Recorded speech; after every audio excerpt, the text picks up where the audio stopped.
अमिताभ बच्चन ने हाल ही में अपने बच्चों पर बात की है। उन्होंने बताया है कि काम में व्यस्त होने के चलते वो अपने बच्चों की परवरिश में उतना समय नहीं दे सके जितना वो देना चाहते थे। इसका कारण उन्होंने अपने व्यस्त शेड्यूल को बताया है।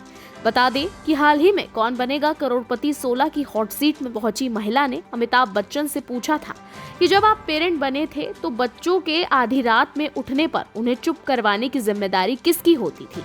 इस पर बिग बी ने झट से कहा, जया की। आगे कंटेस्टेंट ने पूछा, 6 महीने बाद बच्चों को खाना खिलाना बहुत बड़ा टास्क होता है, वो कौन करता था। अमिताभ बच्चन ने फिर बिना समय गवाए कहा, जया करती थी।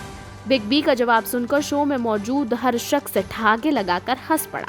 आगे बिग बी ने कहा, सारा कुछ उन्होंने ही किया है, लेकिन हाँ, जितना समय हम अभिषेक और श्वेता के साथ बिताना चाह रहे थे वो नहीं कर पाए, क्योंकि हमें काम करना होता था। हमें सुबह 6 बजे जाना पड़ता था, रात को 12 बजे वापस आते थे। जब हम जा रहे होते थे तब वो सोए होते थे और जब आते थे वो तब सो जाते थे।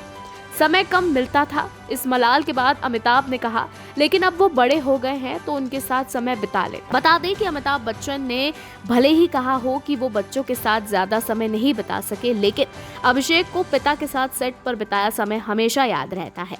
कुछ साल पहले ही अभिषेक बच्चन ने पिता की फिल्म के सेट पर शरारत करने का किस्सा सुनाया था। उन्होंने बताया था कि वो 5 साल की उम्र में पिता की फिल्म के सेट पर जाते थे। एक बार अमिताभ फिल्म पुकार का क्लाइमेक्स सीन शूट कर रहे थे, जिस समय अभिषेक भी सेट पर थे। अभिषेक ने बताया था कि गोवा में फिल्म पुकार की शूटिंग चल रही थी। मैं और गोल्डी बहल हम दोनों 5 या 6 साल के थे।